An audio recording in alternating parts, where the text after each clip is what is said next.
This conference will now be recorded. Hello, everyone, and welcome to Tara Mullen Watkins and Brandt's conversation with Martha Robinson from Boston Youth Symphony Orchestras on the topic of going virtual with real success. We're so excited to bring this TWMB client case study to the field and are so grateful to Martha for being generous with her time and her advice today. And we will dive right in, but I just wanted to say a few quick words about the firm. And if you're not Amy or Martha, if you could put yourself on mute, that would be incredibly helpful. Thank you. Amy, if you want to advance to the next slide. Thank you. So Tara Mullen Watkins and Brandt is a nationwide fundraising consulting firm, and what kind of distinguishes us from other fundraising consulting firms out there is that all of our consultants are highly experienced, averaging 2 decades of experience. So we've all walked where you walk, and our focus is really on helping to the advancement staff to grow and to build the capacity of the nonprofits that we work with, so that they're ready to address new challenges. And certainly right now we are dealing with some very new challenges. And so our firm has put out some resources, advice from our consultants, many of whom were running fundraising programs during the last recession. But we know that there's an urgent need in the field right now for case studies and stories of lessons learned. And so we are so pleased to bring this conversation to you. Amy, if you want to advance to the next slide. Thank you. So we are the facilitators for today's conversation. I'm Megan Downey. I'm a senior vice president with the firm, and I'm joined by my colleague, Amy Funk, also a senior vice president with the firm. Amy's going to start the conversation with a semi-structured interview, and we'll open it up for general Q&A. But first, allow me to introduce our very special guest, Martha Robinson. Amy, if you want to, thank you. Martha Robinson is the fantastic director of development at Boston Youth Symphony Orchestras. TWMB has been working with BYSO on various fundraising projects for the last 5 years, right, Martha? Yeah. Ish. Yeah. And so she is fantastic. Boston Youth Symphony Orchestras encourages musical excellence by providing high quality training and performance opportunities to youth in grades K through 12. Under Martha's leadership, an annual in-person gala was quickly and effectively converted to a virtual experience. Martha, is there anything that you want to say just about BYSO in general before we dive in?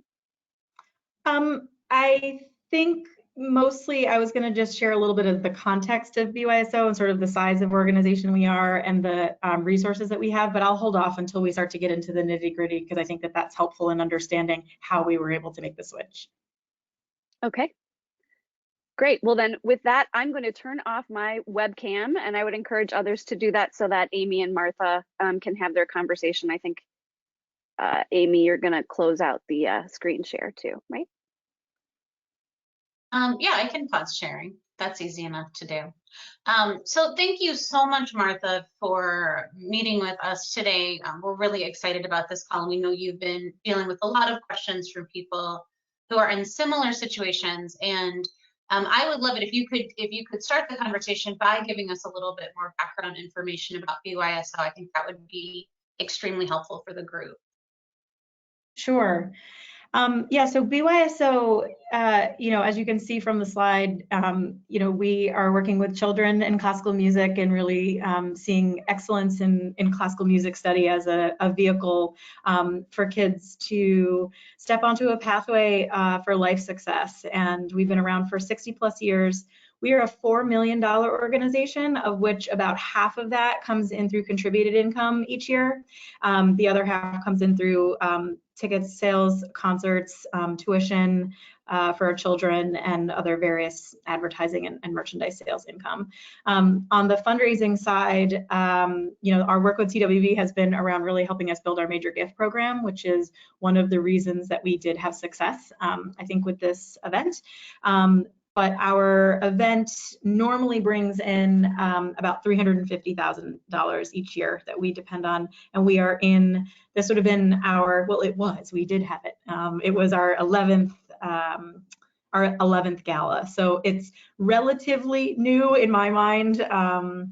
It seems like just yesterday that we had our first one, but it has a little bit of momentum around the event. This wasn't like the first or second year that we've done it. Great. And how much money does it typically raise for your organization? Yeah, so we typically raise about $350,000. We do spend around $100,000, so it, you know, roughly nets around $250,000. Okay. And what did you experience this during your virtual gala? Do you mean in terms of fundraising dollars, or? Yeah, what was your net this year? So we did net more than we budgeted, which is crazy. And I'm not giving total numbers because it literally just happened. And as I'm speaking, I'm getting messages. They're like, you just got a donation. So it's not done, which is great. A lot of people do make gifts through their donor advised funds, so we don't see them yet. And unfortunately, with things being what they are, we're not getting the mail right now. So things will probably come in a little bit later. But as of now, we have net close to $250,000, which was more than we budgeted this year. That's great. So can you walk us through sort of how you and your board and your staff made the decision, right, to move? Because you were right, I think, on the cusp, right at the beginning of all of this unfolding, and the timeline of that and what went into that choice. Sure. So let's all journey back to a week ago when life was very different. And if you had asked me, you know, like, so our gala happened last Saturday, so a week ago tomorrow. So the week leading up to that, on Monday, I was 100% convinced we were going to have the event. On Tuesday morning, I was 100% convinced we were going to have the event, despite the fact that we're in Boston. Universities had started to limit events. They had started canceling events with more than 100 people. We are part of university campus. We're in residence at Boston University, so we don't have to necessarily follow their guidelines, but we generally do. So we were starting to have some concerns midweek. There was no like rule that we couldn't have it, but we were starting to see major drop off with attendance. And then quite honestly, the decision was made for us. Our state was called into a state of emergency on Tuesday. I might be getting my days confused, but I think it was Tuesday night. We decided Tuesday night that we were going to not have the gala. The question was, were we going to postpone the gala, or were we going to try to move forward and transition it into this virtual gala? And I'll say that like so much of what happened, like no one is more excited than I am that this was a huge success. I don't know that this is like a roadmap for success because all of these decisions were made so quickly. I definitely think that we did make the right decision to move forward with the virtual gala rather than canceling it. But it was literally like, you know, 4 or 5 of us being like, should we, shouldn't we, what are we going to do? We quickly, you know, kind of felt we don't know when we would possibly postpone it to, because nobody knows what's really happening. Are we going to then have to just go through this whole thing of, you know, we were 4 days away from our gala, so everything was basically done. Were we going to have to spend more money if we did that? There was some financial implications. You know, if we postponed, we wouldn't lose as much money with our vendors. But quite honestly, there was just this sense internally and also with a couple of our board members that were like, let's just do this. Let's just try to, you know, make it the best that we possibly can. We can talk a little bit about how our financial picture is sort of structured around our gala. Most of that money is sponsorship dollars that were already in the door. So it was like, let's just do it. Let's just move forward. Let's try to come up with a plan. And in that moment, we had no plan. We just decided we're going to call it a virtual gala. We don't even know what that means, but let's just do it. And then it quickly folded into a very, very quickly laid plan. That's great. Yeah, if you could walk us through, so what percentage was sponsorship that was already in the door, paddle raise? I saw that you had what would have been live on silent auction items that you loaded online. Can you walk us through the mix of what you traditionally raise at the event? Sure. So there's 4 main components. Sorry, I'm looking at my notes because don't know these percentages off the top of my head. So of our total that we try to raise, a little more than half, about 55% of that comes in through sponsors. That's Okay. individual tables and corporate sponsors. And it's about 50-50 for us, corporate, individual. Our tables start at 5,000 and go up to 60,000, although we didn't have any 60. In fact, our largest table this year was 15,000, the largest sponsors. And we had raised we were short of that goal.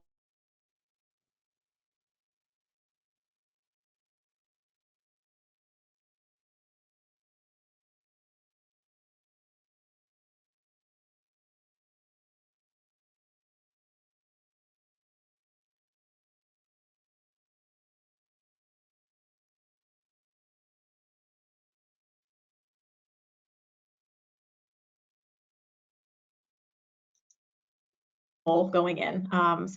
It's not accessible to everyone, but it does get a few more people in the room who potentially will bid on things in the room. 15% of our goal comes from auctions. This is an online auction and a live auction normally. And then 25% of the goal comes from the paddle raise, just straight donation that we normally do at the end of the night in the room. And I can talk about how we transitioned that, or I can wait. I'll let you lead, Amy. No, if you could talk about how you transitioned those pieces, that would be great. And what you did like the night of versus in the days leading up to the event is helpful too. Yeah, sure. So what we decided, so now it's like this moment, we're like, okay, we're gonna have a virtual gala. What the heck is that gonna mean? We tried to think of the things that we already had in place and the things that we didn't have in place. Couple things I wanna mention. One is that we do have staff. We have dedicated fundraising staff here. I know some of the people on the phone don't, are smaller organizations. So I want to mention that normally there's 2 staff members that are working on the gala. One of those staff members is brand new, so I had been very, very engaged in the gala, like she just started. So there really were 3 bodies that were working on this and making these decisions. So I want to mention that. The other thing is that we use an online platform, which is OneCause. It's the first year that we've used them. We absolutely loved them. We loved them before we made this a virtual gala, and then we loved them more after we made this a virtual gala. I don't work for them, but I cannot sing their praises enough. We had worked with other platforms in the past and been really disappointed. So we were really happy with this. That platform allowed us to put our auctions online, which we had planned to do. In fact, they had already been online for 2 weeks at the time that we switched things over. Normally our silent auction goes online, people bid in the days coming up, and then it really, really ramps up at the event. We also preview our live auction items online, and then they just go live at the event. And the other thing that the platform OneCause helped us do is it allowed us to put all of our guest names in, emails, and that was helpful because we figured that that was going to be the only way we were going to be able to communicate with people moving forward. So I just wanted to point that out because we did have those resources in place already, both the online platform and actual staff that could work on this. So what we did was we said, what do we have and what don't we have? What we had was an auction. You know, we had a great online auction and we even had a live auction ready to roll. We decided to put the live auction online and just make it, we called it super silent, so that people knew that they were higher level items. We put the starting bid higher on those items. We did have one live auction that we couldn't put online just because it was an issue with what could be public, because we knew that the public was going to be able to see the see the items.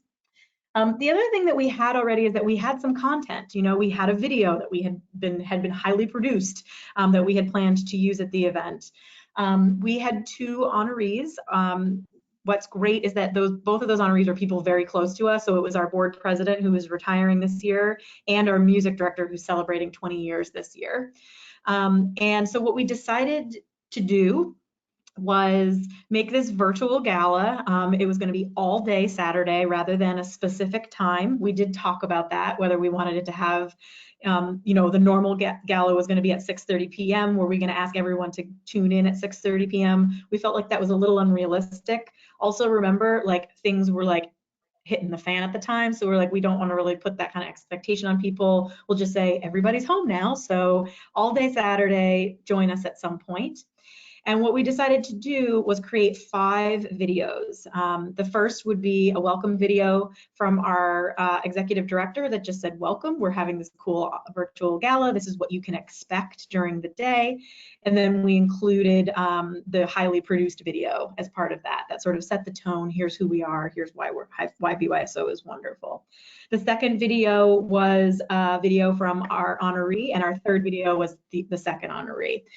All of these videos from that point on were straight up iPhone videos, like literally selfie videos from our board president who was in Florida at the time. You know, our music director came in and we just took the video in front of him, in front of a BYSO poster. Like if you watch the videos, which I will send to you and I hope you will, like he has raindrops on him because it was raining outside when he came in. Like these were not highly produced videos at all. And I think that was part of their charm, actually, in the end. So those are the first 3. The fourth video was basically a version of what was going to be our paddle raise. Our paddle raise has different levels, and we tell a little story about each one. We asked on the fly, we just reached out to parents and alumni and kids that were close to us and said, will you send a quick selfie video? And they did. And so we dumped all that in iMovie, and we just put it together as our sort of our paddle raise is called Fun to Future. So that was our Fun to Future video. And then the 5th video was what was really challenging for us is that what makes our gala so special is that about 150 of our kids perform that night. And whenever you ask anyone who comes to our gala, they're like, that was amazing that a full orchestra performed in the museum where we have our event. Most people that come to our gala have never heard our kids before and expect to hear kind of like violins, and they're like, oh my gosh, this is professional level. And that was going to be a real challenge, was how are we going to convey that? We don't have a lot of video content because we work with kids. There's a lot of issues with us producing videos with our students in them. So we have almost no actual performance video. So our last video was just audio, recorded music with montages of photos and just a real thank you message to everyone for participating. And so what we did is we built a communication plan. We said, okay, we had a spreadsheet that was like starting on, we made this decision on Tuesday night. On Wednesday, we sent out a message that said, we're having a virtual gala. We hope that you'll join us. And we encouraged people to register on our OneCause site. That was important because we knew we weren't going to be able to send 10 million messages to everyone in our community. We have some rules against communication, how many communications a day we send. Not to mention that we were also delivering like really tough news at the time. Like we were basically canceling many of our upcoming concerts. Kids weren't coming into rehearsals anymore. So we had to be really thoughtful about what messages we were sending beyond our gala audience. So we wanted as many people as possible to register with that site, and we were going to use that as our audience. What was nice is that it still did allow us to reach beyond who was intending to come, because you didn't have to buy a ticket to register. It was free. Now you just register. And so we sent a few messages to what we call in our communications plan the universe, meaning everyone on our lists got this message on Wednesday that said our gala is not happening in person. We're having a virtual gala. Register on this site. And then consistently, we sent a message every day at 6 p.m. leading up. That was sort of our daily message to the world that said, we hope you'll still join us. It was highlighting a couple of online auctions, encouraging people to register on that site. And then once people had registered basically on Saturday morning, that's when we started sending out content only to those people registered. What was great is that through OneCause, we were able to send emails and text messages. So throughout the day, we released a video, one of these 5 videos. So we started with the welcome video at 10 a.m. It went via email and text to everyone that was signed up. At noon, we sent our first video with Federico, our music director. We gave updates on where things were. We highlighted a few more auction items. And then throughout the day, we continued to do that. What was interesting is that during all of this time, you could bid and you could make a gift. Not a lot of people did until Saturday. So we didn't really know what was going to happen, if people were really going to feel like Saturday was the day, or if they were just going to get the email on Thursday and be like, oh, okay, it looks like the gala's not happening. I'm going to give my $100 now. And we hoped that people would give you know, we wanted people to give at the bottom line, was we didn't really care when. But what ended up happening is that since people didn't, we saw that people were actually tuning in and waiting for this content, and then they were responding to the content. So starting around midday on Saturday, that's when things really started to pile in. That's when auction items started to really ramp up. And most exciting for us is that through One Cause, our Fund a Future paddle raise has a, you know, kind of a thermometer, and it just started cranking up, which was really, really exciting to see. The other really, really important thing, well, there's two more important things, but one I would need to mention early is that, you know, we had a lot of board support around this. Our gala is really board driven. It's board members that buy our tables. It's them that help fill our tables. And they really, really stepped up. And before I even asked, a few board members, when we first decided this earlier in the week, said, this is going to be a challenge. How much money do we really need to raise? I would be willing to put up some extra money as a match. And so what I did was a few board members came forward, which is great. And then we really reached out to our community of people that we felt would be generous in this moment, understanding that this was going to be such a challenge for us. And I was able to put together a $50,000 match to put towards our Fund a Future campaign. That is really, really huge. If we didn't have that money, like, we just wouldn't have come close to this number. So I do want to mention that our relationships with some of our major donors absolutely helped with the success of this. When we talk about who gave in a minute, we did not get an influx of new donors. The meat of this money really came from some internal folks, and I think that that's really important to mention. It, of course, then helped us leverage all of those new donors that we wanted to get, and we did get some, which is wonderful. But half of that money through the paddle raise was from 4 people. Okay. And we got that early on. They agreed to do that. And we were able to then utilize it how we wanted to. We strategically did not announce the match until the end of the virtual gala in an effort to try to get those people that hadn't made a gift, and then also to be able to message this outside of our gala audience after Saturday was over, to say we had a successful online gala. However, we still have more money to raise, and great news, we have this match. So we were able to put that into place. And then the last thing I'll mention that we did is that there was a whole, you know, as part of this sort of communications plan, it's just a quick and dirty spreadsheet that was like, we're going to send this email then, we're going to send this text message then, this is going to be the content. And the additional element there was social media. We had a really robust social media campaign, and really one of our staff members, who's just way savvier than I am on social media, was just able to take all these messages and make them fun. We reached out to some of our students and asked them to post things, and we reposted them. We had Insta stories. So it was really heavy social media throughout Friday and Saturday and Sunday.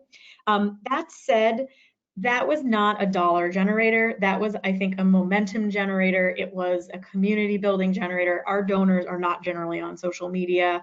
I don't have the stats. I will apologize, and I'd be happy to share them later, but we're still sorting through who the heck all these people even are, and you know, so I don't have great analysis of who actually gave yet, but it tends to be alumni and students that are actually on social media. And so we felt like there was just this sense of everyone was engaged. Our kids were now home, not playing at the gala, but they were online. They were participating by posting things and sending fun videos. So I do think that there was really, really great momentum that was built outside of the 225 people that we expected to be in the room, which was great. And I think that that was important sort of community building aspect. I don't think that it had much of an impact for us in terms of our audiences on our fundraising goal and our fundraising target. And so we aimed to raise $100,000 through our paddle raise, and I think as of this moment we've raised 95, which is really, really awesome. And then, you know, as I mentioned earlier, we were able to exceed our fundraising target, mostly because we had a lot of cost savings. So we didn't actually raise as many dollars as we intended, but we saved a lot of money because we didn't have the event, which is why I think in and we were really happy that we made the switch instead of postponing the gala to having the virtual gala, because it just meant that we could wrap it up, and that we were probably going to be better financially by not having having all those additional expenses. And it's fantastic. So I think that's the long and short of it. Yeah. One of the questions that I had, so that's wonderful. I know you would wanted to share the gala website with the group, so I'm going to make you the presenter. so you can do that. And then people will be able to see the actual website, which I think will be really helpful for the group. And while Amy's doing that, I guess, Martha, did you, with your contract with the venue, did you just have a clause where you were able to cancel and not lose anything but a deposit, or can you say it's a great question? Yeah, sure. So just for context, our event is held at the Museum of Fine Arts in Boston, which is, you know, big museum. I'll be transparent and tell you we spend about $60,000 normally between food and all of our fees. We also had tons of other vendors. You know, we had an AV team. We had the people that were bringing the floor. We had the flowers. We had, you know, a lot of other things, photography. Most people, in fact, everybody was very generous. The MFA, we did lose far more than our deposit, unfortunately, but we didn't have to pay the full amount, and because it was such a large amount, it did equal some savings. A lot of our vendors gave us a full refund. Some of our vendors gave us partial refunds. You know, the flowers, for example, I mean, they were like making, I mean, again, it was 3 days before the event. We had already incurred quite a few expenses. All of our print was done, the program book was printed.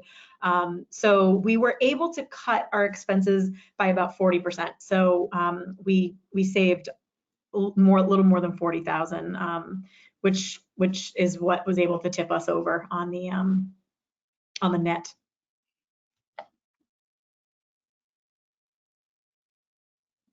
Great. So I'm going to figure out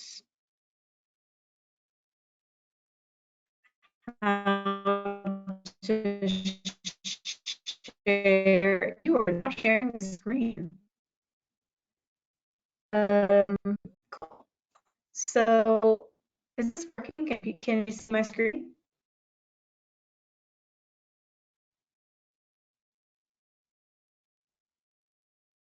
Not from Megan. Great.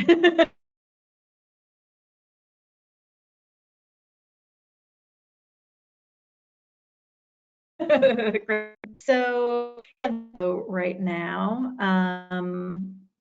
it's actually going really slow. So what I will, first of all, just tell everyone that the website is our website /gala. So it's www.bysoweb.org/gala, and you'll get to this site. And basically, you know, it's super our logo, and we just added the word virtual and turned it into a virtual gala. And then all of these things on the side are functions of the site. So you can see all of our auction items, you can see all of our sponsors, and then all of these messages down here on the side, the welcome message from our honorees, etc., are all the video content that we had, which was great. And this, you know, we were in bank on this. We didn't be hosting videos at all. There was never an intent to do that. And so finding out that this site did host the video was really, really great. So if you're in a position where you make sure that you choose a site that hosts videos, because if we'd had to host them, you know, through YouTube, it would have sent people away from the site. These were great because on every message, you know, right from the site, but you'll see once this loads, apologies that it's so slow, that right under the video, you can just click and make a gift. So you can see here would be our video from our honoree.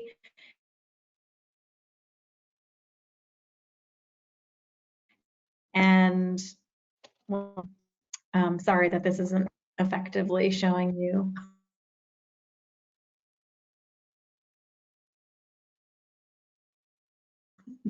As I had hoped, that people could see, you know, see the moving. And I have to tell you, you know, I get emails all from board members, and they're just like, look at the total, we're at 85, we're at 87. So there was just so much momentum and excitement. And I think that my advice would be, if there's anything that you can do to help build that, I think you're going to have a great success. I think that that in a lot of ways, the timing of our gala was obviously super terrible, but in a lot of other ways, we didn't have a lot of time to let things lag. So people were just like immediately on board. The board was like, cool, let's do it, let's do it. There wasn't another week or another week or another week for them to forget about how excited they were about it.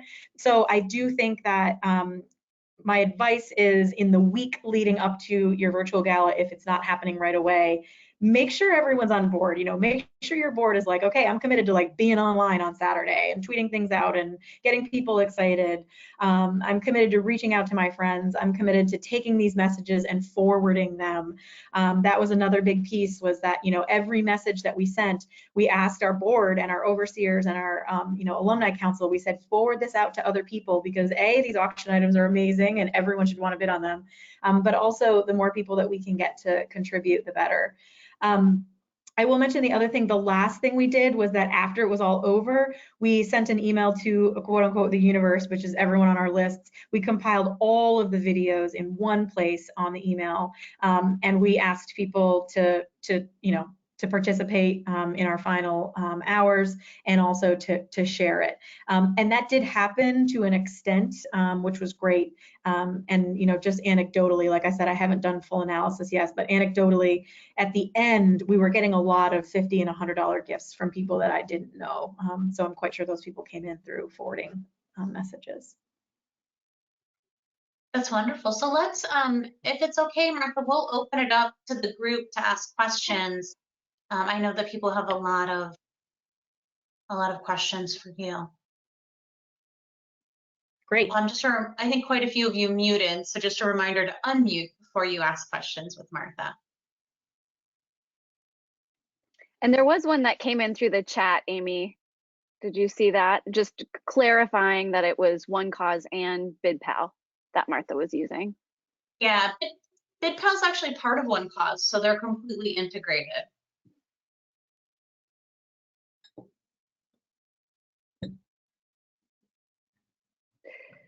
Hi, this is Sharonda from 4Kids. Can everyone hear me? Yep. Yep. Oh, great. So, Martha, I did have a question. I don't know if you mentioned it at the beginning. How many people normally attended the in-person gala? Sure. So we usually have between 200 and 250. We had, our numbers were lower this year because even in the weeks leading up, people were starting to, decide not to go to events. So we had, if everyone had filled their tables and everyone had attended, we would have had 240 people at this year's event. And just for comparison, I wanted to mention, we did not get as many gifts as we normally do. So again, really getting some of those larger gifts, pre-selling, talking to people ahead of time, really working those relationships to say, this is the year that we really need you to make a 50, our highest paddle raise number is 5,600, and really kind of quote unquote pre-selling those and getting people to do those ahead of time was important, because the total number of gifts usually, like last year, for example, we had 225 people in the room and we had 173 gifts. And this year we had less than 100. So it was definitely a lower number of people that made gifts. Interestingly, some of those people were not people who intended to come, which is great. But I think that the gifts that we lost out on are, Bank of America buys a table and they send their employees, and all the employees raise their paddle for 100 or 250 at the event. But none of those people participated in this year's virtual gala because either we didn't have their information, or they got the message on Wednesday that was like, right, you're off the gala on Saturday night, and then they just tuned out. No, that's great insight. I appreciate that. And then I just have one more question for that Saturday, and that's just really amazing, the delayed putting those videos out one at a time, every couple of hours. How many staff would you say were there that Saturday working? And then what did that look like? Were the three of you in the office? Were the three of you doing that virtually? Was that all pre-planned and preset for the videos? Yeah. So we were all remote at that point. Our office actually closed. We had a precautionary reason to close, so we were all remote at that point. There were 3 of us working on this. I will say that there was also just like 100 other things happening. We're in the middle of a capital campaign. There was a lot. So I would say that it was probably the equivalent of 2 people doing this nonstop full time. And Saturday was, I've said this to everyone that I've told this story to, without question, more work than the in-person event, without question. It was, I mean, it was and for us, it was because we did it in 72 hours. So we were creating this video. None of us know anything about iMovie, and we were trying to edit these videos. Fortunately, the videographer that we had worked with helped us out a lot. You know, we threw him an extra little bit of money to just kind of help us edit some of these things really quickly. But I mean, it was just frantic, even just trying to get things, you know, getting the lists together remotely and doing all this. It was extraordinarily challenging. The 3 of us were online together separately in our homes starting from 7:30 in the morning on Saturday until about 9 p.m. Saturday night, pretty much nonstop. And a lot of it was just dealing with like, we can't get this to work. You know, it was a lot of technical issues. It was, and again, like you would think that I work for one cause and I don't, but they were so amazing. They were on the phone with us all day. We were like, how can we get this video up? It's not working. Or if we send this text, is it going to go to everyone, or is it only going to go to people who bid on the auction, and answering those questions for us. And again, if we had a little time, it probably wouldn't have been that much work, but I mean, everything was happening. I am like the queen of liking things done a week before they have to actually be done. And this was like, this video is scheduled for 5 o'clock and it's 4:52 and we still don't have the list pulled from the Razor's Edge. So it was just pretty frantic. And if you have a little time, you'll do much better. No, great. Thanks for answering the questions. I commend you and your team. It's just an amazing job that you guys did. Thank you. Thank you. Martha, it looks like we have some questions in the comments as well. Can you help us understand the expense of the video content and also the messaging that you found was the most impactful to get people's attention during this time? Great. And just to clarify, did you say extent of the video or expense of the video? Expense, the cost of the videos. Okay, great. So we, like I said, we already had a video pre-produced from a videographer that we work with. So that cost was long gone, which is, and we didn't want to spend any more because we knew we were going to be in financial trouble with the event if we spent too much money. So we actually only spent about $500 that we sent to our videographer just for doing like 10 hours of work basically, which was extraordinarily generous of him. But pretty much everything we just did in-house. We didn't spend any, you know, like all of the videos that you'll see, and you'll be able to tell the ones that we did in-house versus the ones that he did. You know, we literally just dumped them into iMovie and like tried to make the transitions as, you know, clean as possible. And that was that. In terms of messaging, again, like we just totally like winged this whole thing. We didn't have too much. I'll take a step back. Because our event was already scheduled to happen, our script was already written, we had met with our honorees and talked about their remarks. So they already had a sense of what they were going to say. And so we basically just asked them to like boil it down from a 4-minute speech to a 30-minute video. And if you'll watch the videos, they're both 4 minutes. So they did not boil them down to 30 seconds. But you know what? We were just like, who cares? People are either going to watch this or they're not going to watch it. I don't know how effective the videos were because it's hard to see, you know, how many people like watched the video and then clicked on the link. And there's probably a way for us to do that. But like I said, we haven't really fully analyzed all this yet. I think that the most effective message was actually like join us. That was actually the messaging where we said, this is what's going to happen. Join us on Saturday. That's when we started to see the most people at least signing up online, because I think that there was a sense of like, okay, something's going to happen on Saturday and I'm only going to find out about it if I sign up. So I do think that that was probably the most effective thing. I can't quite answer the question, you know, like I can't wait to speak to all these donors that I don't know that made gifts and just to say like what inspired you to this gift, because I don't really know yet. It could have just been people felt sorry for us. I really don't know. So I can't fully answer that question yet, but I do promise to report back. Hey, Martha, on a related topic around messaging, you said that I understand you've got the people that made gifts and your sponsors, many of them are very, very close to the organization, but particularly for those corporate sponsors that may have had a vested interest in getting that visibility at the in-person event. Could you talk a little bit about how you communicated with them and what you offered to them when you went virtual? Yeah, I'm glad you asked that. We were very lucky that nobody pulled their sponsorship, which was great, and nobody even asked for a refund on their ticket, which is great, especially because most of our ticket buyers are parents who are there to see their kids perform. So that was great.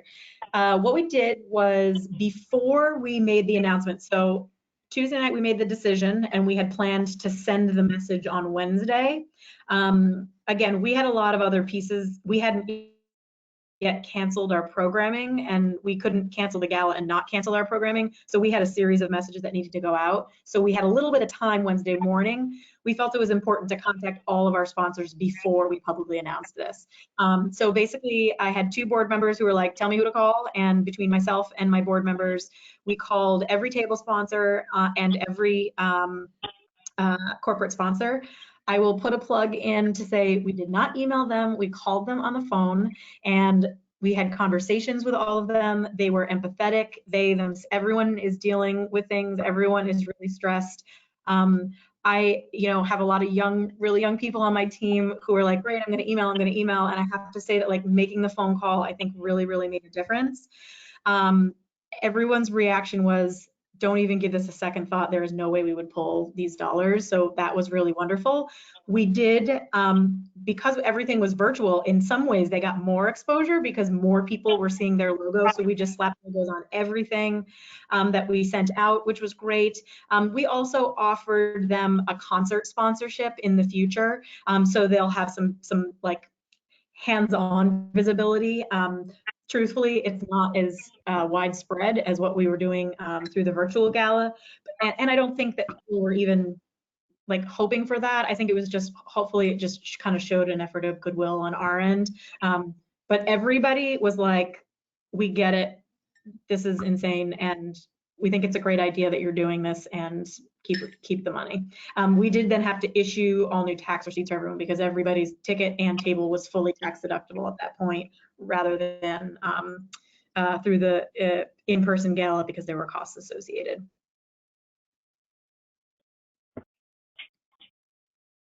Thank you. This is Juanita at 4Kids. And early in your conversation, you were talking about being able to communicate with everyone because I thought, had said that you had everyone already in one cause. But then later you talked about the video and still needing to go back and get Razor's Edge. Can you clarify whether you kind of pre-registered people or what happened there? Yeah, so we did have a lot of people entered into one cause because it was so close. So like table hosts had given me their names. We didn't have a lot of emails. It's always a challenge for us to get email addresses from our table sponsors. A lot of table sponsors will tell us who's coming so that they can register when they get there, but they don't give us the email addresses. And then if there's any pre-event messaging for the normal event, they just forward it on. So we really had to ask table hosts, and that was another reason why the phone conversations were really helpful, because we could say the only way anyone's going to be able to participate is if we get their email address. So they did do a lot of forwarding the messages and encouraging those people to register, and then also giving us email addresses to put in. We didn't actually send the messages through One Cause, and this is a nitty-gritty thing that you can work with One Cause. We sent through Constant Contact, which is our email provider or the platform that we use. So we actually went about it probably inefficiently, but we then exported names from One Cause. We then put them into our Constant Contact emails. Part of that was because if people have unsubscribed through Constant Contact, it's just part of our policy that we don't email them for anything. So we use that. And then when we pulled the list that we're going to like the universe, we pulled them from the Razor's Edge. So again, it was a messy system. Don't do what we did. Think it through. I'm sure there's a better way to do it. But you know, if you're working remotely, you're going to have to figure out some workarounds. We never sent an email from One Cause. I'm pretty sure you can, but we never did. We did send the text messages through One Cause. I mean, that was the only way that we could send them out.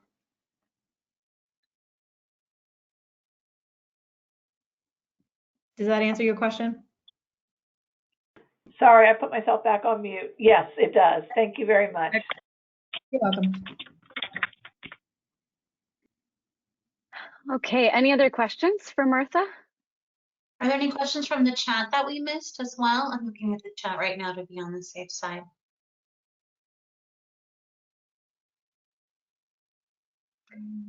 And just so everyone knows what we intend to do, we're going to distribute this recording, and maybe Amy, if you want to go to our last slide in the deck, we can share that. But we're going to kind of type up the highlights. I know there were a couple of times, at least for me, I don't know if it looked like from the chat for others too, the audio cut in and out sometimes.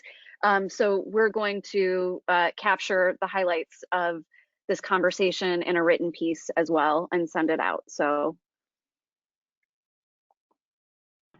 I did see in the chat that Becky asked, which level of package did you buy from One Cause? I don't know the answer to that off the top of my head. I would have to look at the contract. But I can find that out, and I can share it with, well, who is this talking? Because I can just probably share it with you directly. So Becky asked the question, but she is also with 4 kids. So 4 kids is the ones that, yep. Sure. I know that you guys were in touch with me, so I'll respond to that email. I just need to check. I'm not sure. Thank Martha, you. We're share that with us as well. We'd love to pass that on. I'm sure that that would be helpful to include in the overview of the conversation. Okay. Thank you.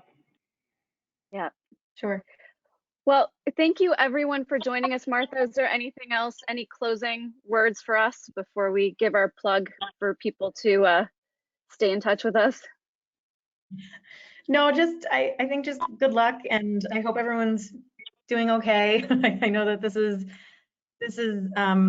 really challenging, and I think that I guess the one thing I had written down to say one more time is that I don't think a virtual gala will work if it is staff led completely. I think you have to have allies here, and I think that this sort of space is going to get really filled with everybody doing a virtual gala, and so having some people on your side who are willing to support it and willing to help move it forward, I think is the work that you should do first, because I'm not quite sure that just knowing how much work it was, it's if you just rely on social media and your email lists, at least from our perspective, there is no chance we would have had the level of success we did.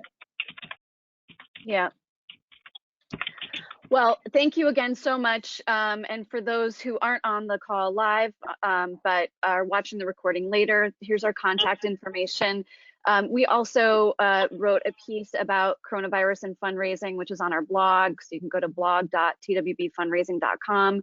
But I would just say, you know, again, we recognize that there's an urgent need in the field right now for case studies like this one, not only success stories, but also other stories just about lessons learned in the field. So we would just encourage anyone, if you have a story that you'd like to share or information, please be in touch with Amy and I. And I think that's it. Amy? No, thank you again, Martha, and thanks to everyone who joined us this morning. Best wishes for virtual gala season. Thank you so much. Thank you. Thank you. Thank you.